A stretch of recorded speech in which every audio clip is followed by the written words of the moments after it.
Billionaire CEO rejected her triplets 6 years later. He saw her at a luxury gala with their new dad. Olivia, he said, her name falling from his lips like a forgotten prayer. His eyes widening as he took in the sight of her standing beside another man. Time seemed to freeze in the grand ballroom as Maxwell Barrett, one of the world's most powerful CEOs, found himself face to face with the woman he had cruelly dismissed from his office 6 years earlier when she told him she was pregnant with his triplets. "Maxwell," she acknowledged, her voice steady despite the storm of emotions threatening to overwhelm her. "It's been a long time." His gaze shifted to the distinguished man beside her, whose hand rested protectively at the small of her back, then to the gleaming wedding band on her finger. "I don't believe we've met," Maxwell said, his composed exterior betraying only the slightest crack in his voice. "James Harrington," her husband replied, extending his hand with professional courtesy. "Olivia's husband." Maxwell's knuckles whitened as he accepted the handshake. "And the children?" he asked, the question hanging between them like a live wire. "Our children are thriving," James answered with quiet confidence, emphasizing the word "our" with unmistakable meaning. "They call me Dad." Have you ever wondered what happens when a person who once threw away the greatest gift in life is forced to face the consequences of their choices? When a powerful man who rejected his own flesh and blood comes face to face with the family they've become without him. This is the story of 3 innocent children, a mother's extraordinary strength, and the true meaning of fatherhood that has nothing to do with DNA. Thank you, my amazing viewers, for helping timeless love tales grow beyond 1,000 subscribers. Your support means the world to me. Each like, comment, and share has brought us to this milestone together. I pray that God blesses you abundantly in every area of your life, that you find strength in your struggles, peace in your storms, and joy in your journey. May your homes be filled with love, your hearts with purpose, and your lives with meaningful connections. As we continue to explore these stories of redemption and second chances together, I pray you experience the same grace and restoration in your own relationships. Thank you for being part of this growing family. Your presence here is a blessing I don't take for granted. Here's to many more stories that touch our hearts and remind us of what truly matters. I'm Mr. Harrison, and today I'm sharing a tale of heartbreak, redemption, and the family bonds that define us. If you've ever had to face someone who once broke your heart, give this video a like, and let's dive into this remarkable journey. The celestial Grand Hotel glittered like a diamond against the night sky, its crystal chandeliers visible through floor-to-ceiling windows as limousines deposited the city's elite onto the red carpet. Olivia Reed smoothed the silk of her emerald gown, a nervous habit she thought she'd conquered years ago. Tonight marked her first appearance in high society since the scandal that had once defined her life. "You look beautiful," whispered James beside her, his steady hand at the small of her back. "Are you sure you're ready for this?" Olivia met her husband's concerned gaze with a smile that conveyed more confidence than she felt. "It's been 6 years. I'm not hiding anymore." As their car pulled to the entrance, Olivia's thoughts drifted to the last time she'd attended the annual Barrett Foundation Gala. She'd been 26 then, secretly pregnant and desperately in love with Maxwell Barrett, the foundation's billionaire patron and CEO of Barrett Global Investments. Tonight, at 32, she returned as Olivia Reed-Harrington, renowned pediatric researcher, wife to neurosurgeon James Harrington, and mother to 3 remarkable 6-year-olds who were the center of her universe. The triplets Maxwell had rejected before they were even born. "Dr. Reed-Harrington," called a photographer as they stepped onto the carpet. "Over here, please." James squeezed her hand reassuringly as they posed. This attention wasn't for the old scandal. It was for her groundbreaking research on childhood immunological disorders, which had recently earned her the prestigious Hoffman Award. The very reason they'd been invited tonight. "You've earned this moment," James murmured as they entered the grand ballroom. "Your work is changing lives." Olivia nodded, drawing strength from his unwavering support. James had been there when no one else was, first as her colleague, then friend, and finally, the man who had shown her what real love looked like. The man who had embraced her children as his own from the moment he entered their lives. The ballroom was a symphony of wealth and power, with conversations flowing as freely as the champagne. Olivia accepted a glass from a passing server, using the moment to scan the room. Would he be here? The foundation still bore his family name, though Maxwell had stepped back from public appearances in recent years, focusing instead on expanding his business empire across Asia and Europe. Olivia Reed. I can hardly believe it. She turned to find Helena Winters, Maxwell's former executive assistant, approaching with genuine warmth in her expression. It's Reed-Harrington now, Olivia corrected gently, accepting Helena's embrace. It's good to see you, Helena. And this must be the brilliant surgeon who swept you off your feet, Helena said, extending her hand to James. I've read about your work on pediatric neural regeneration. Remarkable. The real genius in the family is right here, James replied, his pride in Olivia evident. Helena's expression softened. How are the children? They must be getting so big now. 6 going on 16, Olivia laughed. Sophia's already reading at a 4th grade level, Lucas is obsessed with building things, and Emma's our little artist. They're amazing. I've no doubt, Helena said, her voice lowering slightly. You know he asks about them. The simple statement sent a chill through Olivia. Does he? Helena nodded. Not directly, of course, but whenever your research makes the news, I see him reading the articles. I think he... Helena, there you are. A sharp voice interrupted them. The Miyazaki delegation has arrived. And that's when it happened, the moment Olivia had both dreaded and secretly rehearsed for years. Maxwell Barrett appeared beside Helena, his attention initially focused on his assistant. He hadn't changed much in 6 years, still devastatingly handsome with his dark hair now distinguished by silver at the temples. His tailored tuxedo accentuating the athletic build he maintained despite his demanding schedule. Power and confidence radiated from him like heat from a flame. Then he turned and their eyes met. The encounter that followed was brief but loaded with tension. The formal introduction to James, the stiff congratulations on her award, the awkward silence broken only by Helena's skilled intervention.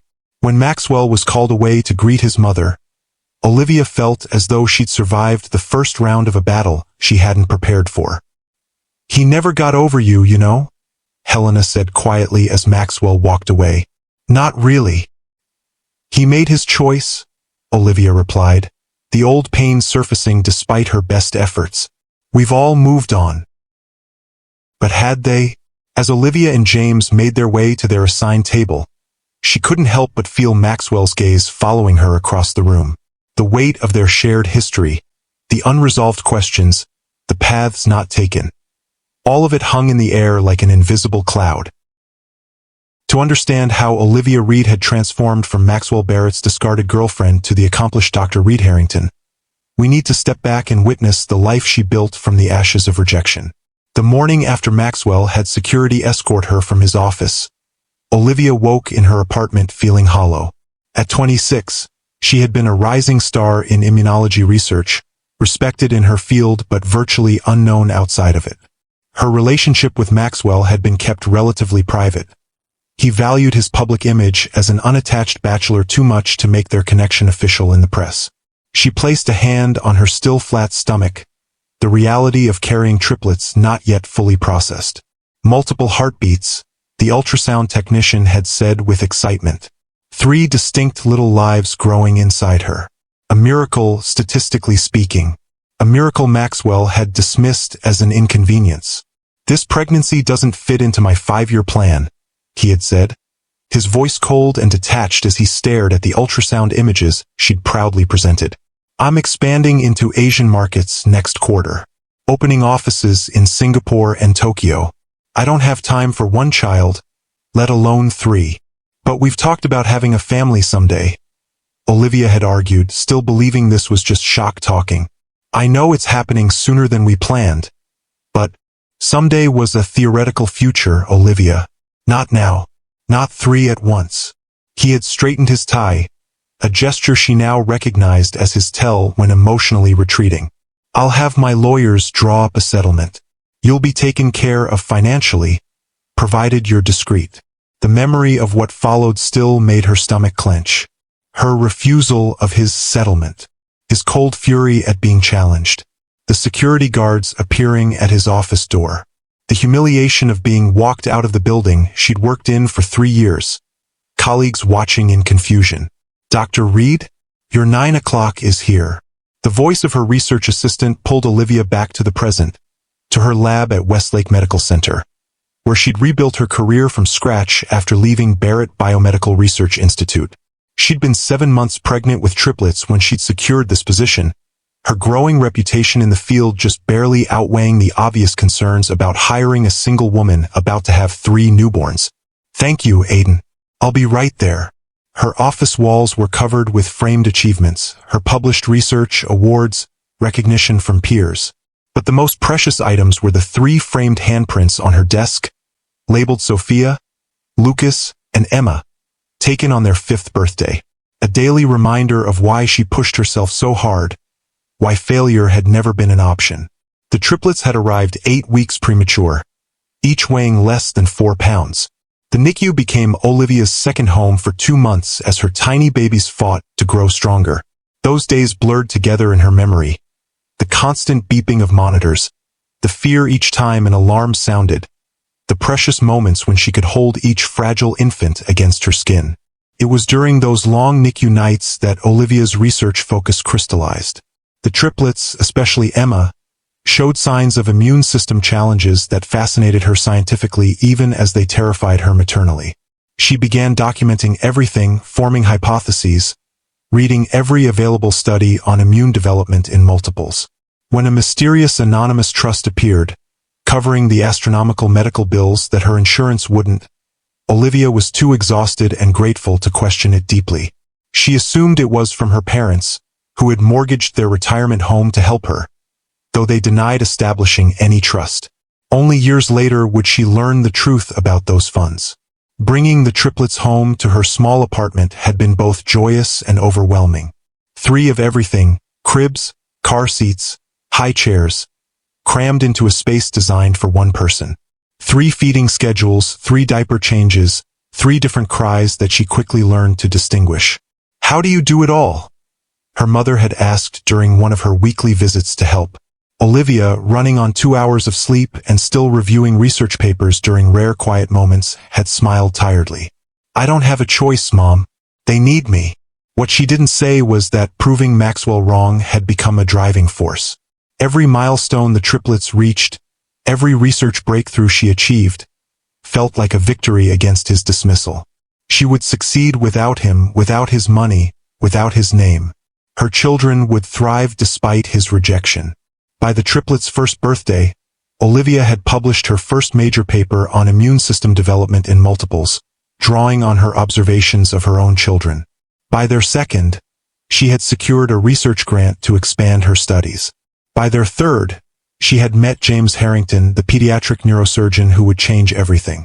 James entered their lives professionally first, consulting on Lucas's case when the little boy showed signs of a minor neurological issue affecting his fine motor skills. Unlike other specialists who spoke around Olivia or simplified their explanations, James addressed her as both a mother and a fellow medical professional. "Your observations about the connection between his immune responses and motor function are fascinating," he had said during their second meeting. "Have you considered publishing on this specific correlation?" That conversation led to collaboration, which led to coffee discussions, which eventually led to James asking if he could take her to dinner. A real dinner, not hospital cafeteria food eaten between patient rounds. Their first date had been interrupted 3 times by her babysitter calling with questions about the triplets. Rather than showing frustration, James had smiled at each call. "They're lucky to have a mother who's so responsive," he'd said after the 3rd call. "Would it be easier if we had dinner at your place next time? I make a decent pasta, and I'd love to meet them." That dinner at home had been chaotic. Emma spilling juice, Lucas building a tower of pasta, Sophia peppering James with questions about the brain. Instead of being overwhelmed, James had engaged with each child individually, answering Sophia's questions seriously, helping Lucas improve his tower's structural integrity, and making Emma laugh by pretending the juice spill was a science experiment. "You're good with them," Olivia had observed after the triplets were finally asleep. "They make it easy," James had replied. "They're extraordinary kids, Olivia. Like their mother." Their relationship progressed slowly, mindful of the children's needs and Olivia's understandable caution. James never pushed, never rushed, never tried to replace a father figure the triplets had never known. He simply showed up, consistently and lovingly, for all four of them. When Lucas struggled with physical therapy exercises for his motor skills, James designed games that made the work fun. When Sophia became obsessed with how the brain worked, he brought child-friendly anatomy books. When Emma had nightmares, he taught Olivia techniques to help calm the little girl's active imagination. "Why us?" Olivia had asked him once after nearly a year of dating. "You could have a simpler life with someone without all this baggage." James had looked genuinely confused. "Baggage? You mean the three most fascinating children I've ever met and their brilliant mother who's revolutionizing our understanding of pediatric immunology? That's not baggage, Olivia. That's treasure." By the time James proposed, when the triplets were 4, they had already formed their own relationships with him. The proposal itself involved all 3 children, each carrying a tiny box containing a piece of a puzzle that, when assembled, asked, "Will you marry us?" The wedding was small but joyful, with Sophia, Lucas, and Emma playing starring roles. 6 months later, James legally adopted the triplets, giving them his last name alongside Olivia's, a hyphenated identity that honored both their mother's journey and their new family unit. "Do we have to call you Dad now?" Sophia had asked James after the adoption was finalized, her serious little face scrunched in concentration. "You can call me whatever feels right to you," James had answered honestly.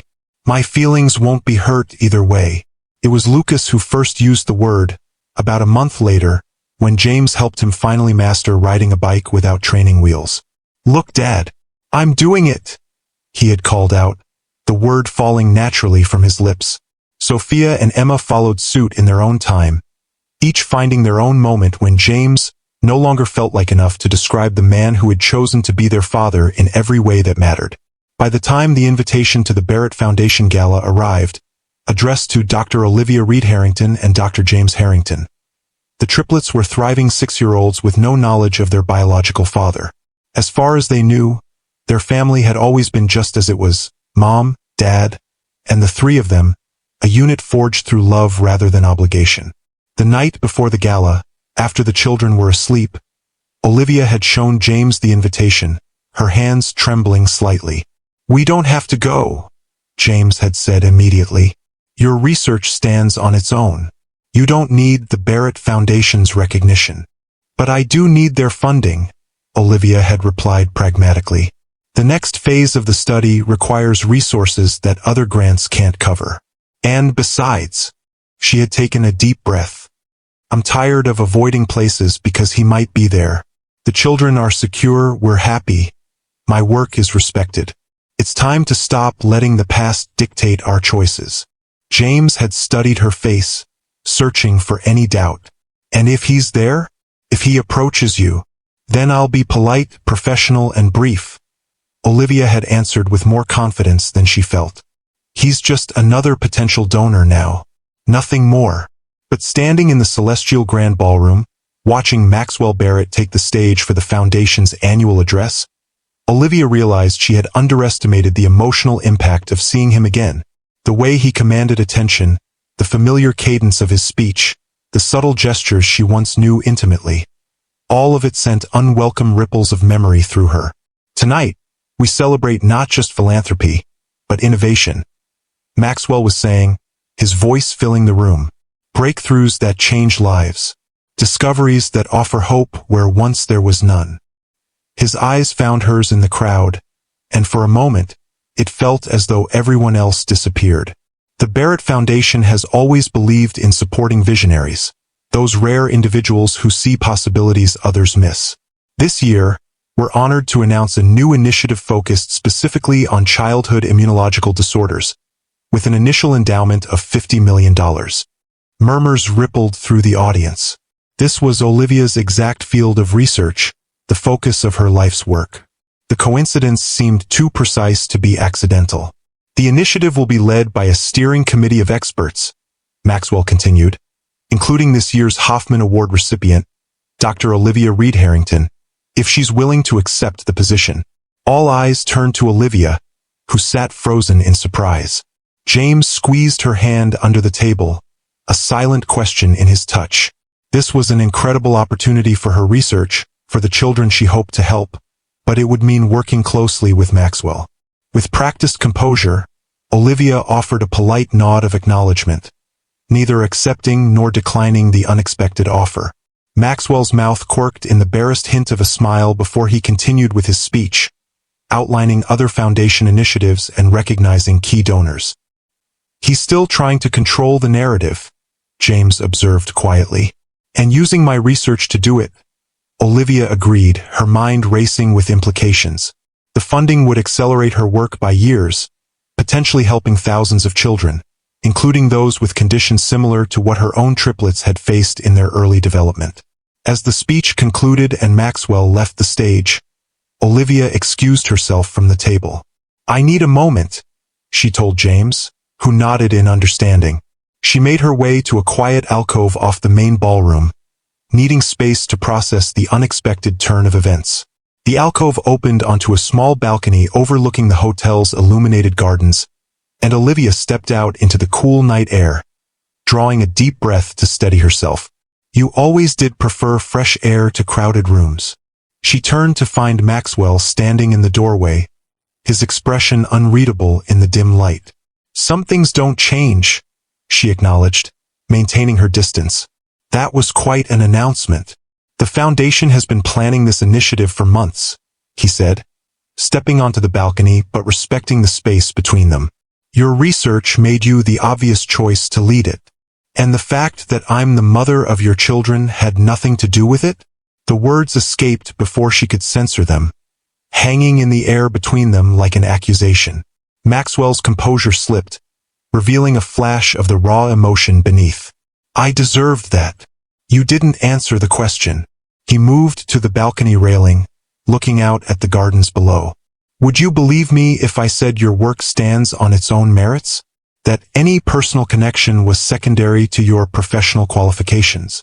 "Once, perhaps," Olivia replied, "before you made it abundantly clear that you wanted nothing to do with me or our children." Maxwell's knuckles whitened as he gripped the railing. "I made the biggest mistake of my life that day." The simple admission, spoken without pretense, caught Olivia off guard. For years, she had imagined this confrontation, had rehearsed what she would say if given the chance. But now, faced with his unexpected vulnerability, the carefully prepared speeches evaporated. "Why?" she asked finally. "I've never understood why. We were planning a future together.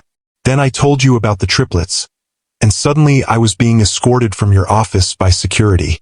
Maxwell turned to face her, his expression pained. "It wasn't about the children, Olivia. Not the way you think." "Then what was it about?" "Because this pregnancy doesn't fit into my 5-year plan," seemed pretty clear at the time. "I was terrified," he admitted, running a hand through his hair in a gesture she remembered from their time together. "Not of fatherhood itself, but of failing at it. Of becoming my father." Olivia frowned. Maxwell rarely spoke of his father, who had died when he was 12. "Your father? You barely knew him." "I knew enough." His voice hardened. "The gambling, the drinking, the women. My mother protected me from the worst of it, but I saw how he destroyed everything he touched. How he'd disappear for months, then return with grand gestures and empty promises." He paused, seeming to struggle with the weight of old memories. "When you told me about the triplets, all I could think was that I carried his blood, his weaknesses. That sooner or later, I would destroy you and those children just as he destroyed my mother." "So you rejected us first?" Olivia said softly, beginning to understand. "To spare us the pain of your inevitable failure." "It sounds pathetic when you say it like that," Maxwell acknowledged with a bitter smile. "But yes, in that moment, pushing you away seemed like the kindest thing I could do." "Kindest?" Olivia's voice rose slightly. "Do Do you have any idea what those first years were like? Working full-time while caring for 3 premature infants? The medical bills? The sleepless nights? The judgment from people who thought I was irresponsible for raising triplets alone. Maxwell flinched at each question. Helena kept me informed, he said quietly, about the complications, the hospital stays. I set up the anonymous trust for their medical expenses. Olivia stared at him in shock. That was you? The children's trust that covered their specialized care. He nodded. It was the least I could do after everything. I couldn't bring myself to be the father they deserved, but I could ensure they had the care they needed. Why anonymously? Why not tell me? Would you have accepted my help if you'd known it came from me? He challenged. After the way I treated you? Olivia had to admit he was right. Her pride would have prevented her from accepting anything from the man who had rejected her and their unborn children. The anonymous trust had been a lifeline during those difficult early years, allowing her to focus on her research while ensuring the triplets received the best possible care. They're thriving now, she said after a moment. The early interventions made all the difference. Something like hunger flashed in Maxwell's eyes. Tell me about them, please. Olivia hesitated, torn between protecting her children and acknowledging their right to know about their biological father. They're extraordinary, she said finally. Sophia is our little scientist, always experimenting, asking questions no one expects from a 6-year-old. Lucas is the builder, creating elaborate structures from anything he can find. And Emma sees beauty everywhere, captures it in her drawings. Our little scientist, Maxwell repeated softly, catching the pronoun.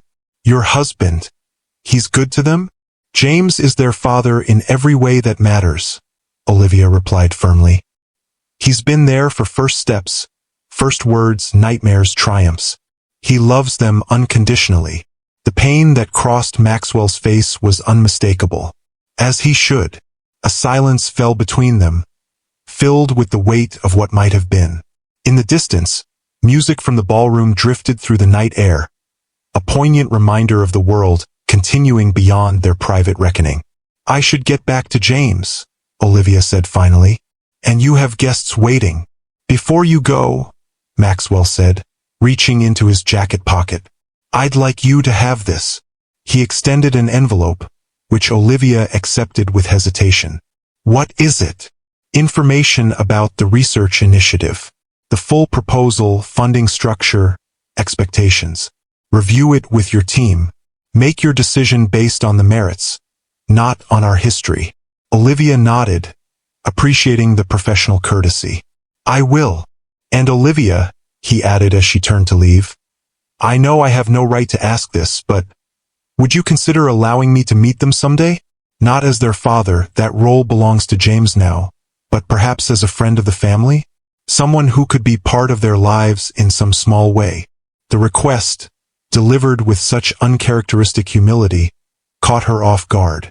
The Maxwell Barrett she had known 6 years ago would have demanded, not asked, would have leveraged his power and influence to get what he wanted.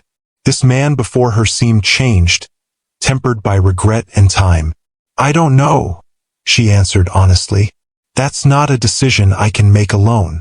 James and I would need to discuss it, and ultimately, as the children get older, they'll have a say in who is part of their lives. Of course, Maxwell nodded, accepting her response without argument. Thank you for hearing me out. It's more than I deserve. As Olivia returned to the ballroom, she found James waiting near their table, concern evident in his expression. Everything okay? He asked, studying her face. It's complicated, she replied, showing him the envelope. We have a lot to talk about when we get home.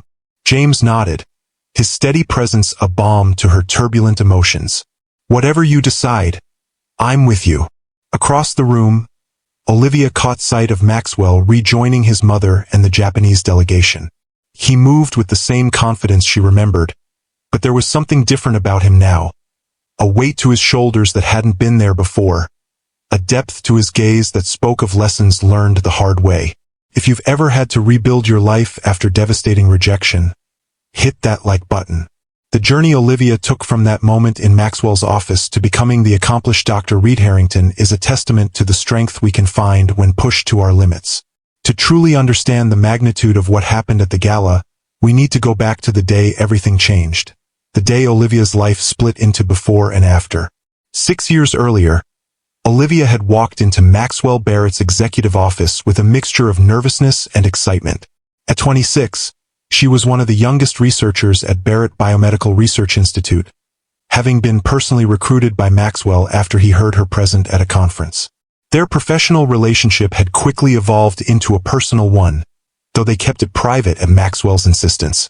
"I have something to tell you," she'd said, unable to contain her smile as she placed the ultrasound images on his desk. Maxwell had picked up the first image, his expression curious. "What am I looking at?" "Our babies," Olivia had replied, emphasizing the plural. "3 of them, actually. The doctor says it's fraternal triplets. Can you believe it?" She had expected shock, perhaps even concern about the timing. They hadn't been trying for a family yet. What she hadn't expected was the way his face had hardened. How he'd placed the image down as if it might burn him. "Triplets?" he'd repeated, the word sounding foreign on his tongue. "You're certain?" 3 distinct heartbeats, Olivia had confirmed, her initial excitement beginning to falter at his reaction. "I know it's unexpected, but unexpected." Maxwell had stood abruptly, moving to the window that overlooked the city he was rapidly conquering. "It's impossible, Olivia. This pregnancy doesn't fit into my 5-year plan. I'm expanding into Asian markets next quarter, opening offices in Singapore and Tokyo. I don't have time for 1 child, let alone 3. The coldness in his voice had sent a chill through her. "I thought we talked about having a family someday." "Someday was a theoretical future," he'd replied without turning to face her. "Not now. Not 3 at once."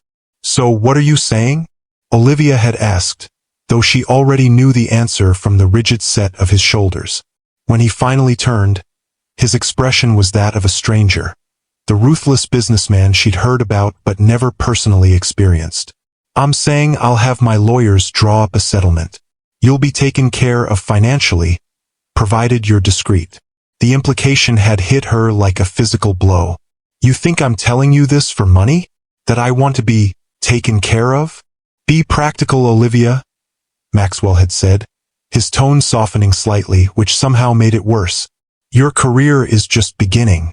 3 babies at once would derail everything you've worked for. The settlement would allow you to make whatever choice you feel is best, without financial pressure." "The only pressure I'm feeling right now is from you," she'd replied, anger replacing her initial hurt. "I didn't come here asking for anything. I came to share news about our children. Children we created together. Children I never agreed to have," he'd countered, his own anger flaring. "Not now. Not like this. Life doesn't always follow a 5-year plan, Maxwell. Sometimes it gives you unexpected gifts. Or unexpected complications," he'd retorted. "My decision is final. Take the settlement, Olivia. It's the sensible solution." She'd stood then, gathering the ultrasound images he'd so casually dismissed. "I don't want your money. I don't need your permission to have these babies. And I certainly don't need a man who sees his own children as complications in my life or theirs." His expression had darkened. "You're being emotional and irrational. Think about what you're saying. How will you manage 3 infants alone? Your career will be over before it begins." "Watch me," she challenged, heading for the door. "These children and I will thrive without you. That's a promise." "Olivia, don't walk out that door," Maxwell had warned, his voice taking on the edge that made business competitors crumble. "If you leave now, that's it. There's no coming back." She'd paused at the threshold, one hand on the doorknob. "The man I thought I loved would never make me choose between him and our children. I guess he never existed." What happened next still burned in her memory. Maxwell picking up his phone, the security guards appearing within minutes, the humiliation of being escorted from the building as colleagues watched in confusion. By the time she reached her apartment, her access badge had been deactivated, her work email shut down, and her personal belongings from her office delivered by courier with clinical efficiency. The following weeks had been a blur of practical challenges. Finding a new position while visibly pregnant with triplets. Securing an apartment she could afford on a reduced salary. Explaining to her parents why the man they'd never met, Maxwell, had always been too busy for family introductions, wouldn't be in the picture. He said what? Her mother had exclaimed when Olivia finally broke down and told her the full story. Oh, sweetheart, I'm so sorry. I'm not, Olivia had replied, surprising herself with the truth in those words. If this is who he really is, better to know now than after the children are born. Better to build our life without him than with someone who sees them as inconvenient. That determination had carried her through the difficult pregnancy, the premature birth, the terrifying NICU stays, and the exhausting early years. Every time she felt overwhelmed, trying to feed 3 infants while battling sleep deprivation, juggling childcare with research deadlines, stretching her budget to cover the endless expenses of raising triplets. She remembered the promise she'd made walking out of Maxwell's office. We will thrive without you. And against all odds, they had. The anonymous trust that she now knew came from Maxwell had certainly helped with medical expenses, but it was Olivia's relentless drive and the support network she'd built that truly made the difference. Her parents helping whenever they could. Neighbors trading childcare. Colleagues covering when one of the triplets was sick. And eventually, James, whose steady presence had transformed their family in ways she could never have imagined. Now, sitting in the back of the car as they drove home from the gala, Olivia felt the weight of the past and present colliding. James drove in thoughtful silence, giving her space to process the evening's revelations.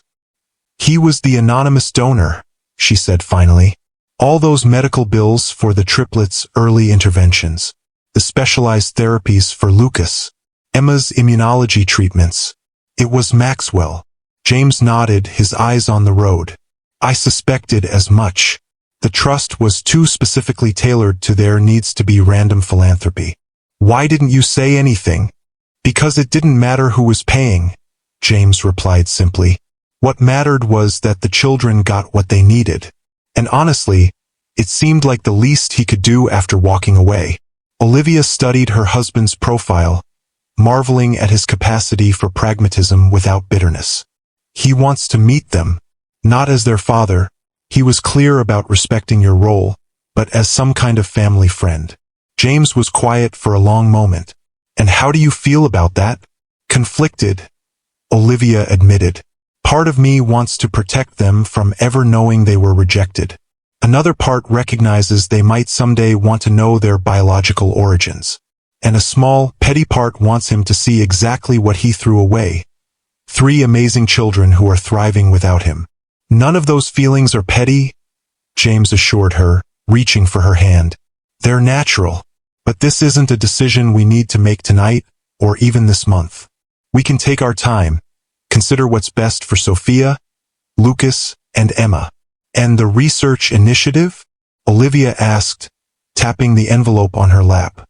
$50 million could change everything for children with immune disorders like Emma's. But it would mean working with the Barrett Foundation. With him. That's a separate question, James said thoughtfully.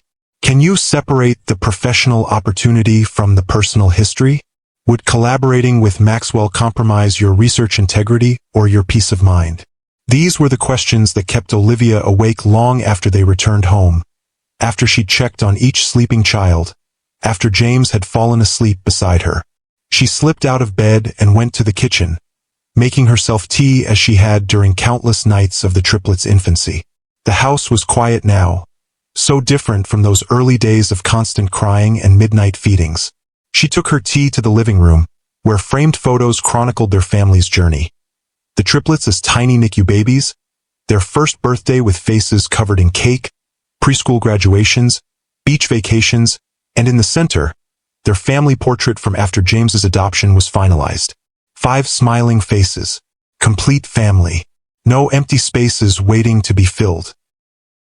Olivia opened Maxwell's envelope, spreading the proposal documents across the coffee table. The initiative was brilliantly conceived, targeting exactly the research areas she'd been trying to fund for years.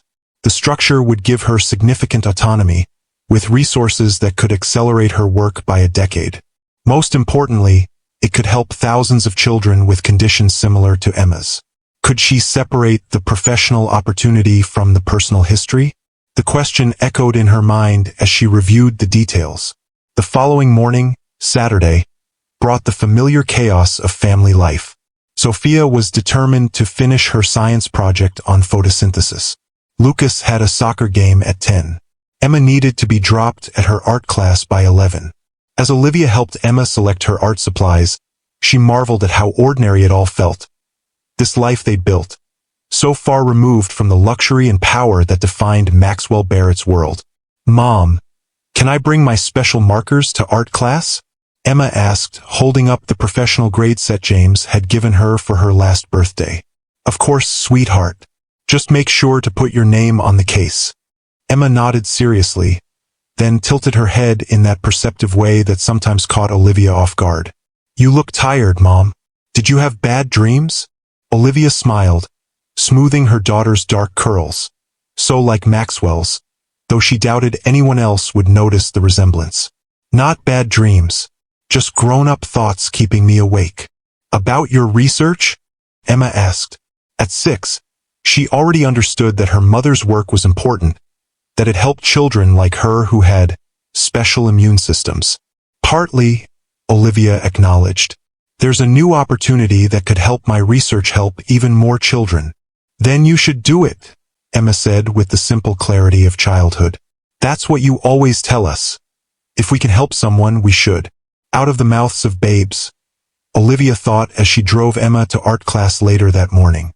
The triplets had never known their biological father, had never felt his rejection as a personal wound.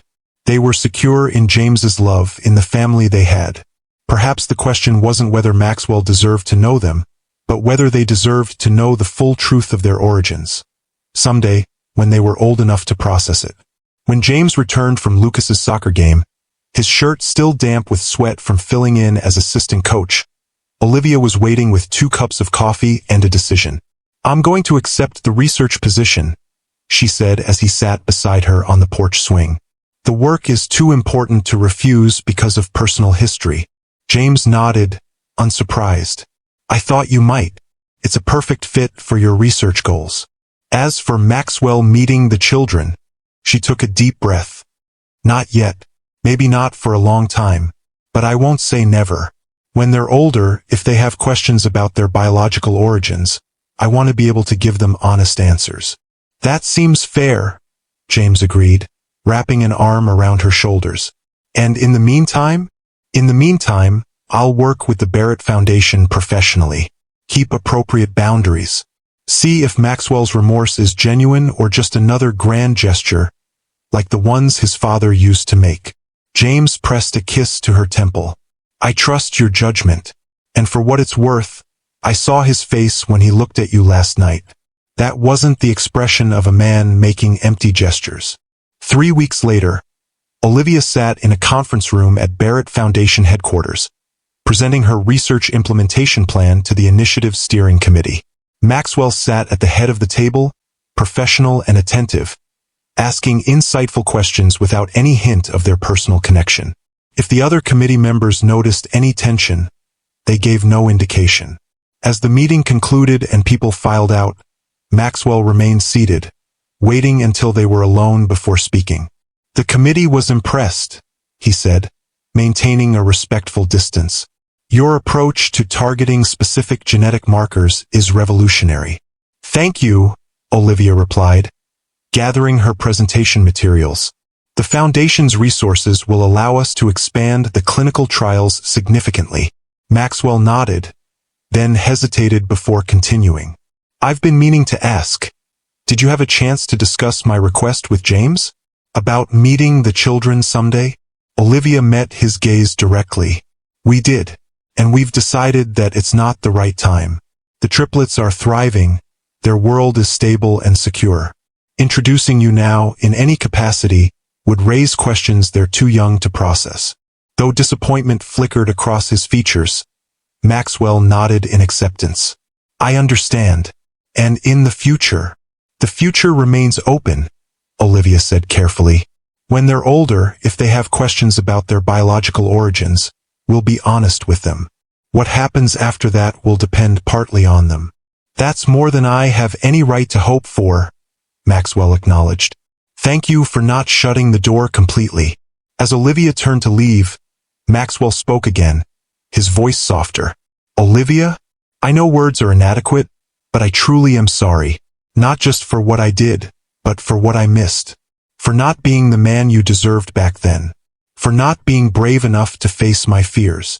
She paused at the door, considering her response. You know what I've learned raising triplets, Maxwell? That courage isn't the absence of fear. It's acting with love despite being afraid. It's showing up every day, even when you're exhausted and overwhelmed and terrified of making mistakes. Like you did, he said quietly. Like James does. Yes, she confirmed. Exactly like that. The months that followed established a new normal. Olivia's research flourished with the foundation's backing, leading to breakthroughs that made headlines in medical journals. Her professional interactions with Maxwell remained cordial and productive, focused entirely on the work. If he sometimes looked at her with regret in his eyes, neither of them acknowledged it. Life at home continued its beautiful chaos. The triplets thrived in first grade, each developing their distinct personalities and interests. James's neurosurgery practice expanded to include a specialized pediatric unit. Their family grew stronger, their bonds deeper, their future secure in the love they shared. It was nearly a year after the gala when the invitation arrived. A children's science fair sponsored by the Barrett Foundation, showcasing young innovators from across the city. Sophia had been selected as a finalist for her project on plant communication, an honor that had her bouncing with excitement for days. Mom, Dad, my project is going to be in a real science fair with real scientists, she exclaimed, waving the invitation. Can we go? Please. Olivia and James exchanged a look, having the silent conversation that parents perfect over time. They both knew Maxwell would likely be there, that this could be the first time he saw the triplets in person. Was it a manipulated situation? Perhaps. But it was also a genuine honor for Sophia, an opportunity she had earned through her own brilliance. Of course we'll go, James said, lifting Sophia in a celebratory hug. We wouldn't miss it for anything. Can Lucas and Emma come too? Sophia asked, always thinking of her siblings. It's a family event, Olivia confirmed, reading the invitation details. We'll all be there to cheer you on. The science fair was held at the Barrett Foundation's Community Center, a modern facility designed to make science accessible to children from all backgrounds. As they entered the exhibition hall, Olivia felt a familiar tension in her shoulders, scanning the room for Maxwell while helping Sophia set up her display. Dr. Reed-Harrington, came Helena's warm voice from behind them. And this must be the brilliant young scientist we've heard so much about. Sophia beamed at the introduction, shaking Helena's hand with the solemnity of a much older child. I'm Sophia Reed-Harrington. My project demonstrates how plants communicate stress signals through root systems and airborne chemicals. Impressive, Helena smiled, genuinely charmed. The judges are going to love this. As Helena chatted with Sophia about her methodology, Olivia felt rather than saw Maxwell's approach. He stood at a careful distance, watching the interaction with an expression of wonder and restraint. When their eyes met, he gave a small nod of acknowledgement but made no move to come closer. Throughout the event, Maxwell maintained this respectful distance, present as the Foundation's representative, congratulating all the young scientists, but never singling out Sophia or approaching the family directly. When Sophia was awarded first place in her age group, his applause from the sidelines seemed genuinely proud rather than performative. It was Lucas who bridged the gap, in the unexpected way children often do. As the crowds mingled after the awards ceremony, he approached Maxwell with the directness of a 6-year-old on a mission. Are you Mr. Barrett? He asked, looking up at the man whose biological connection to him remained unknown. Maxwell crouched to the boy's eye level, surprise and emotion carefully controlled. I am. And who might you be? I'm Lucas Reed-Harrington, Sophia's brother. He pointed to where his sister was proudly showing her award to Emma. Your building has really good architecture. I want to design buildings when I grow up too. Do you? Maxwell replied, his voice steady despite the visible impact of this first interaction. That's an excellent career choice. Did you design this building? Lucas asked, gesturing to the soaring ceilings and innovative use of space. I helped with some of the ideas, Maxwell acknowledged. But the real architects did the important work. Would you like to know how they made the ceiling look like it's floating? Lucas nodded eagerly, and for the next few minutes, Maxwell explained the architectural principles in terms a 6-year-old could understand, his focus entirely on the boy's questions and observations. From across the room, Olivia and James watched the interaction, standing close together as they processed this unexpected moment. He's being respectful, James noted quietly. No overstepping, no claiming. Yes, Olivia agreed, feeling a complex mixture of emotions as she watched Maxwell point out design features to her son. Their son, biologically, though James was his father in every way that mattered. He's changed. When Lucas returned to them, bubbling with excitement about cantilevers and support structures, he mentioned casually, Mr. Barrett knows a lot about buildings. He said if I'm still interested when I'm older, he could introduce me to real architects who design skyscrapers. That was kind of him, James said, his arm secure around Lucas's shoulders. Did you thank him? Aha, he's nice. Not scary like some grown-ups in suits. Later, as they prepared to leave, Maxwell approached them directly for the first time, maintaining a professional demeanor despite the emotional undercurrents. Congratulations again, Sophia, he said, addressing the girl directly. Your project showed remarkable insight. The foundation would be pleased to have you participate in our Young Scientists Summer Program, if your parents approve. Can I, Mom? Dad? Sophia looked up at them with hopeful eyes. We'll look into it, James promised, his hand steady on his daughter's shoulder. Thank you for the opportunity, Mr. Barrett. It's well-deserved, Maxwell replied, then turned to Olivia. You've raised extraordinary children, Dr. Reed-Harrington. They're a credit to both you and your husband. The acknowledgement of James's role was deliberate and sincere, a recognition of the family unit they had built. As Maxwell excused himself to attend to other guests, Olivia felt something shift inside her. Not forgiveness exactly, but perhaps the beginning of understanding. On the drive home, with 3 tired children dozing in the back seat, James glanced at Olivia with a questioning expression. You okay? I think I am, she replied, surprising herself with the truth in those words. He didn't try to claim them or impress them. He just met them where they were, respected our boundaries. The way a responsible adult should, James observed. Maybe he has changed. Maybe, Olivia agreed.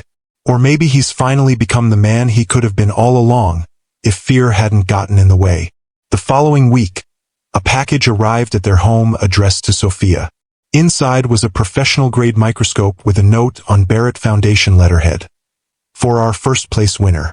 May your scientific curiosity continue to flourish. The Barrett Foundation. No personal message. No overstepping. Just recognition of a child's achievement and encouragement of her passion. Similar packages followed for Lucas and Emma in the months that came. Architecture books for Lucas, art supplies for Emma, always from the foundation, never personally from Maxwell.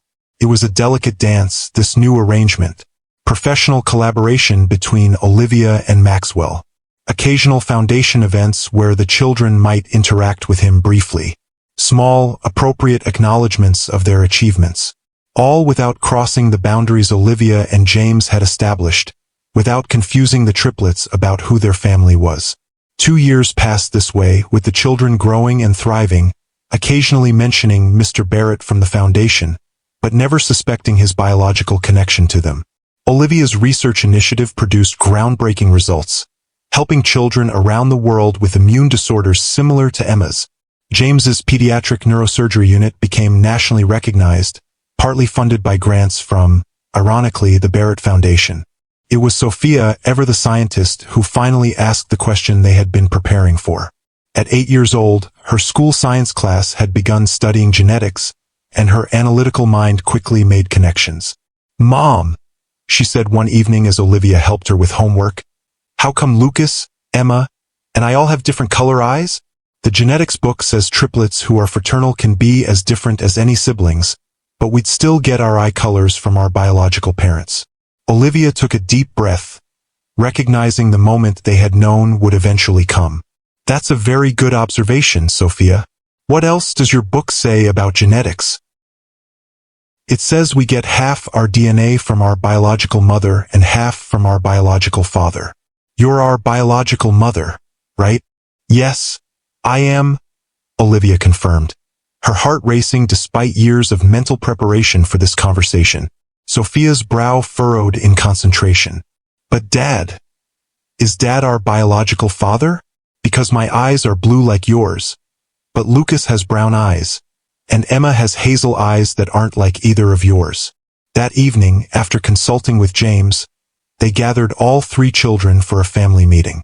With age-appropriate honesty, they explained that before James came into their lives, Olivia had been in a relationship with another man who was their biological father. "But he wasn't ready to be a dad when you were born," Olivia explained carefully.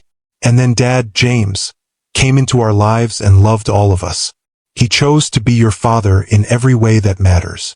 "So we have 2 dads?" Lucas asked, trying to process this new information. "A biological one and a real one?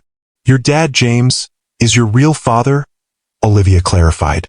"Being a parent is about much more than biology.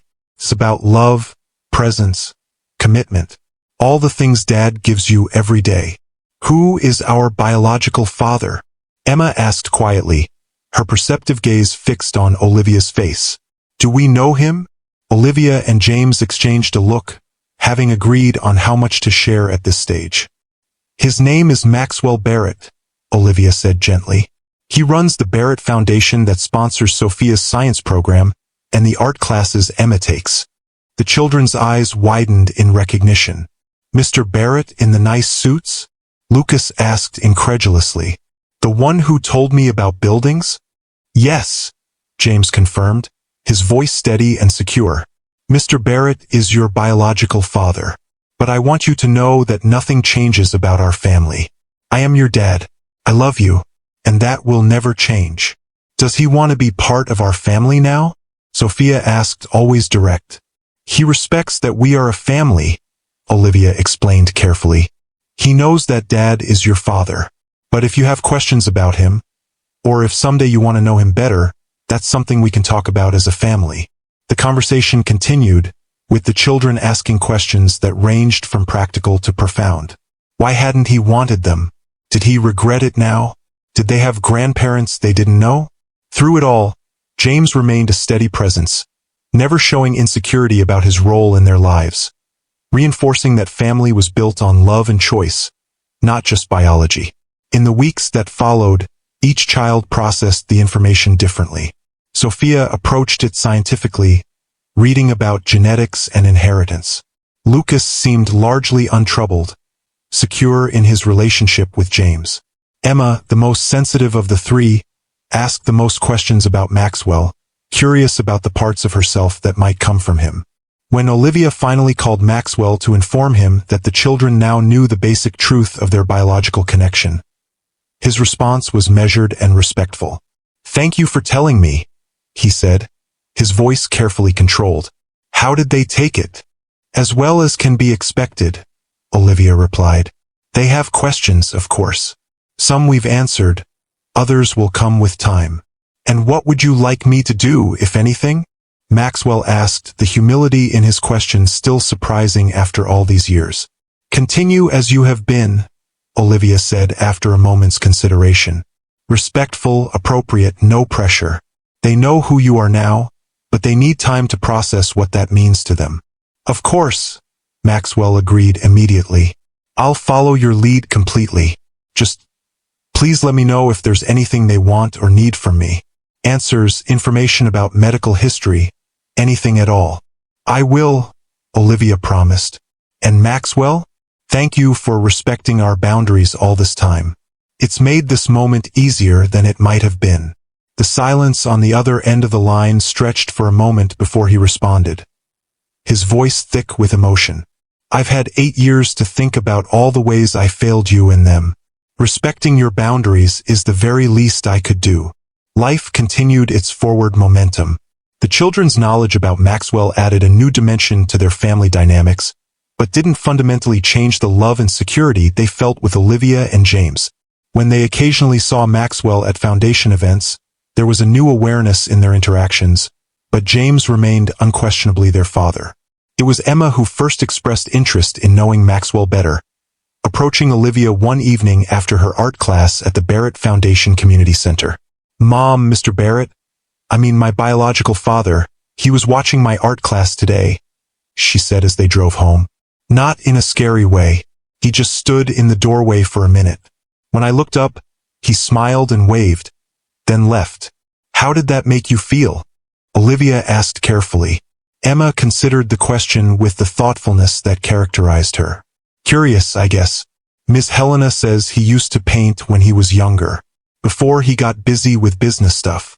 She says that's why he makes sure the foundation has good art programs. I didn't know that about him, Olivia admitted, realizing how little she had known about Maxwell's personal interests during their relationship, how focused they had been on work and ambition. Could I maybe talk to him sometime? About art? Emma asked hesitantly. Not instead of Dad or anything. Just to see if that's where I got it from. That conversation led to a carefully arranged meeting. Emma and Maxwell in the Foundation's art studio, with Olivia present but giving them space to connect over sketchbooks and watercolors. James had supported the arrangement completely, secure enough in his relationship with his daughter to encourage her curiosity about her biological origins. I used to paint to calm my mind, Maxwell explained to Emma as they mixed colors side by side. When business problems seemed too complicated, creating something beautiful helped me think more clearly. That's how I feel too, Emma said, her initial shyness fading as they found common ground. When school gets too noisy or when I'm worried about something, drawing makes everything quiet inside. Watching them together, Olivia was struck by the similarities she had never noticed before. Not just physical traits but mannerisms, the way they both tilted their heads when concentrating, how they used the same precise gestures when explaining something important to them. Similar meetings followed over time, each carefully structured and appropriate. Sophia's interest in Maxwell was more intellectual. She wanted to know about his business achievements, his approach to problem solving. Lucas was initially the least interested, secure in his identity as James's son, but eventually became curious about the Barrett family history, the grandparents he had never known. Through it all, James remained steadfast, encouraging the children's relationships with Maxwell without insecurity or jealousy. They're secure enough in our family to explore these connections, he told Olivia one night after the children were asleep. That's a good thing, not a threat. You're an extraordinary man, James Harrington, Olivia said, resting her head against his shoulder. Most men would find this situation impossible. Most men haven't been blessed with 3 amazing children who call them dad by choice, not obligation, he replied simply. Nothing Maxwell does can change that. As the children's 10th birthday approached, a milestone that seemed impossible when Olivia had been struggling with 3 premature infants, Maxwell requested a meeting with both Olivia and James. They met at a neutral location, a quiet cafe near the hospital where James worked. Thank you for seeing me, Maxwell began, his demeanor respectful as always. I wanted to discuss something with both of you before proceeding. We're listening, James said, his arm resting casually across the back of Olivia's chair. The children's birthday is approaching, Maxwell continued. I'd like to establish trust funds for each of them, for education, future security, whatever they might need. Not as a replacement for anything you provide, but as an additional resource they can access when they're older. Olivia and James exchanged a glance, having anticipated something like this eventually. We appreciate the thought, Olivia began carefully, but we've always been clear about maintaining our family's independence. I understand, Maxwell nodded, and I respect that completely. This isn't about control or influence. The trusts would be irrevocable, with you both as trustees until the children turn 25. I would have no access or control over the funds. May I ask why now? James inquired, his tone neutral rather than confrontational. Maxwell considered the question before answering. Because I've spent 10 years trying to make amends for the worst mistake of my life. Because those children deserve every advantage I can provide without overstepping my place. And because... He hesitated, then continued with raw honesty. Because I'm not getting any younger, and I want to ensure they're provided for regardless of what happens to me. The vulnerability in his admission caught both Olivia and James off guard. Maxwell Barrett, the invincible business titan, acknowledging his own mortality, planning for a future where he might not be present. We'll need to review the details, James said after a moment. Any arrangement would need to be structured in a way that respects our role as their parents. Of course, Maxwell agreed immediately. My lawyers can work with yours to ensure everything meets your approval. As they worked out the preliminary details, Olivia observed the interaction between the two men in her children's lives. One who had chosen to be their father in every way that mattered, and one who was trying, however imperfectly, to make amends for his greatest failure. There was no animosity between them, just a shared concern for 3 children who connected them in ways neither could have anticipated. The trust funds were established with careful boundaries and clear intentions. The children were told about them in age-appropriate terms. Money set aside for college and their future. A gift from Maxwell that acknowledged his biological connection without attempting to buy their affection or usurp James's role. On the triplets' 10th birthday, the Reed-Harrington home filled with friends, family, and the joyful chaos of childhood celebration. Among the guests, standing somewhat apart but welcomed nonetheless, was Maxwell Barrett, not as a father claiming his place, but as a family friend acknowledging an important milestone. As the children blew out their candles on 3 separate cakes, Sophia had insisted on chocolate, Lucas on vanilla, and Emma on strawberry, compromises being an essential part of triplet life. Olivia found herself standing between James and Maxwell, the past and present converging in a moment of unexpected harmony.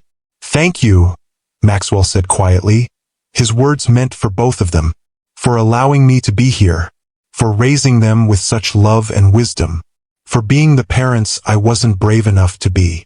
They're extraordinary children, James replied, his confidence as their father absolute and unshakable. We're the fortunate ones.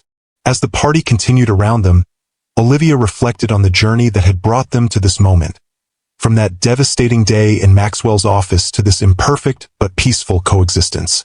The children were thriving, secure in James's unconditional love, while beginning to understand and integrate Maxwell's place in their lives. Her research was changing outcomes for children with immune disorders. James's practice was saving lives daily. And Maxwell? He had transformed from the cold, calculating businessman who had rejected his own children to someone capable of genuine remorse and respectful boundaries. Not a father, that role belonged unquestionably to James, but a presence in their lives that added rather than detracted. If you've ever wondered about the true meaning of fatherhood, remember this story. Remember that being a father isn't about biology or wealth or power. It's about showing up every day. It's about loving unconditionally. It's about putting a child's needs above your own fears and ambitions.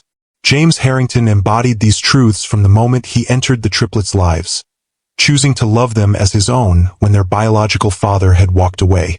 His strength wasn't in asserting control or demanding recognition, but in providing the secure foundation that allowed the children to explore their complex origins without fear or confusion. Maxwell Barrett learned these lessons too late to claim the title of father, but not too late to make amends in the only ways that truly mattered, with respect, humility, and genuine concern for the children's well-being rather than his own desires. And Olivia? She had kept her promise made in that moment of devastating rejection. She and her children had not just survived without Maxwell Barrett. They had thrived, building a life filled with love, achievement, and security that no amount of wealth could have guaranteed. As the birthday celebration wound down and the guests began to leave, Maxwell approached Olivia one last time. "I should go," he said, maintaining the respectful distance that characterized their interactions. "Thank you again for including me today."